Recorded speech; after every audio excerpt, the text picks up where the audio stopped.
Welcome students. Once again, I am going to start your fourth chapter. The name of the chapter is Landscape of the Soul. The meaning of landscape here is natural beauty.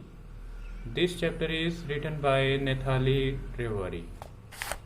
In this chapter, the writer contrasts the European or the Western form of landscape painting with the Asian और the eastern form of art. इस chapter के अंदर writer जो European art है उसकी तुलना Asian art के साथ है वो करने जा रहा है।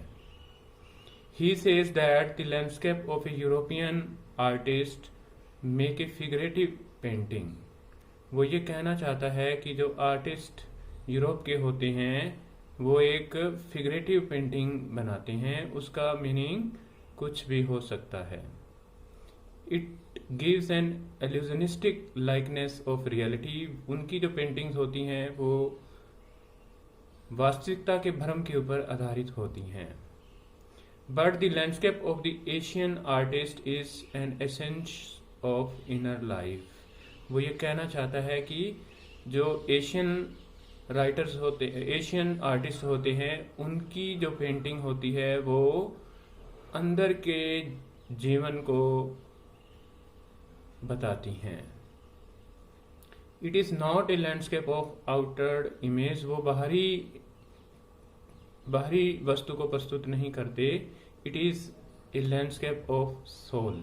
ठीक है, वो एक प्रकार से आत्मा की सुंदरता को ही निकाल करके रख देते हैं।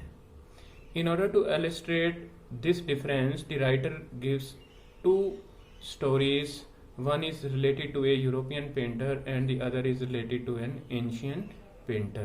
और इस बात को एक्सप्लेन करने के लिए राइटर एक स्टोरी बताता है जो कि यूरोपियन पेंटर की है और दूसरी स्टोरी में वो एंशियंट पेंटर के बारे में उदाहरण दे रहा है हमें। अब what is there in the European story? There was a blacksmith named Cotton in the 15th century, Antwerp, Belgium. एक बार एक ब्लैकस्मिथ था, एक लोहार था जिसका नाम कॉटन था। वो 15th सेंचुरी बेल्जियम के अंदर कॉटन में रहता था। He fell in love with a painter's daughter. वो एक पेंटर की बेटी से प्यार उसका हो जाता है। The painter refuse to marry his daughter to a person in such a profession. लेकिन पेंटर नहीं चाहता था कि उसकी बेटी है वो एक लोहार के साथ शादी करे। One day cotton secretly went into the painter studio. और एक दिन जो कॉटन था, ठीक है, वो बड़े ही गुप्त तरीके से पेंटर के स्टूडियो में चला जाता है। There he painted a fly on the artist latest painting. और उसने क्या है कि एक मक्खी बना दी, उसकी एक पेंटिंग बनी हुई थी उसके ऊपर। The artist took it for a real fly and try to swat it away. और पेंटर ने उसको एक वास्तविक मक्खी मान लिया और उसको उड़ाने का प्रयास किया। Then he realise that it was not a real fly. फिर बाद में उसको पता चला कि ये वास्तव में असली मक्खी नहीं है। He took Cotton as his apprentice and married his daughter to him. और उसने क्या है कि कॉटन को अपना सहायक हेल्पर है वो रख लिया और उसने अपनी बेटी की शादी उसके साथ कर दी।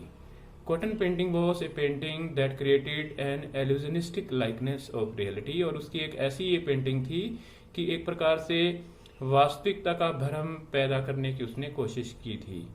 Okay, and the paintings of European painters are based on this principle. और जो सारे के सारे वेस्टर्न पेंटर होते हैं उनकी पेंटिंग इसी सिद्धांत पर आधारित है। Now I coming to an Asian story. मैं एशियन स्टोरी के बारे में बात करने वाला हूँ। A Chinese emperor got a landscape painted to decorate a wall in his palace. एक बार चाइना के अंदर एक पेंटर था, एक राजा था और वो अपने महल की दीवार को पेंट करवाना चाहता था। The painter kept looking at A painter a long while. और ऐसा ही हुआ और वो अपनी वॉल के ऊपर काफ़ी लंबे समय तक देखता रहा। He admired the wonderful mountains. Okay, और जो पेंटिंग बनी हुई थी उसके अंदर काफ़ी ज़्यादा दीवारों पर माउंटेन्स बनाई हुई थी, फॉरेस्ट थे, बर्ड्स इन फ्लाइट, उड़ते हुए पक्षी थे, मैन ऑन हिली पाथ्स, और उस पेंटिंग के अंदर है वो काफ़ी ज़्यादा आदमी थे जो कि चोटियों पर खड़े हुए थे और चोटियों के ऊपर रास्ते जा रहे थे उनके ऊपर वो खड़े हुए थे, and clouds flying in the sky, और बादल भी थे आकाश के अंदर। और फिर क्या होता है, painter said your majesty in this cave at the foot of the mountain lives a spirit, और वो कहता है कि यहाँ पर जो माउंटेन है, पहाड़ी है, वहां पर कोई स्पिरिट रहती है। Okay, the inside is splendid. Okay, और उसका जो अंदर था वो बहुत ही शानदार था, beyond anything words can convey, उसको शब्दों में बयान नहीं कर सकते थे। Please let me show the way the painter. Okay, और राजा कहता है कि चलो मुझे बताओ क्या है आगे। The painter enter the cave, और जो पेंटर था उसने वहां पर जो केव बनी हुई थी उसको दिखाने की कोशिश की, and the entrance close behind him, और बाद में वो केव है वो बंद हो जाती है। Before the astonished emperor could see और से एनीथिंग, और राजा बहुत हैरान हो जाता है, और इससे पहले कि वो कुछ कह पाता, the painter had vanished from the wall, painting had vanished from the wall, और वो जो पेंटिंग उसने दीवार पर बड़े ही अपने कलात्मक तरीके से बनाई थी वो गायब ही हो जाती है।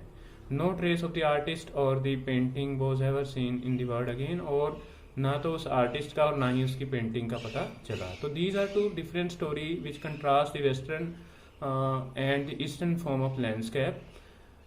The European painter wants to look at the painting from his own point of view, and the Chinese painter does not give you his point of view. जो पेंटर्स होते हैं वेस्टर्न साइड के, वो मतलब रियलिटी को अलग तरीके से देखते हैं, और जो चाइनीज पेंटर्स होते हैं वो अपना मत आपके ऊपर थोपते नहीं हैं। He wants the Asian painters wants you to enter in his painting and look at from your own angle. वो चाहते हैं कि आप अपने ही एंगल से उस पेंटिंग को देखें और उसका मीनिंग निकाले। He simply shows you the way, वो केवल हमें रास्ता दिखाते हैं। Let me show the way, and in the Chinese scroll painting the viewer never enter the landscape from anywhere, and he like and travel any way he likes. It has in a dimension of time, it has in it a dimension of time and space. Okay, to the student, this is brief summary of this chapter. I hope that you will enjoy it reading when we read it. Actually, in this chapter there is no story, no character, but still you will come to know a lot of things about painting world. Okay, thanks for listening me, and have a nice day.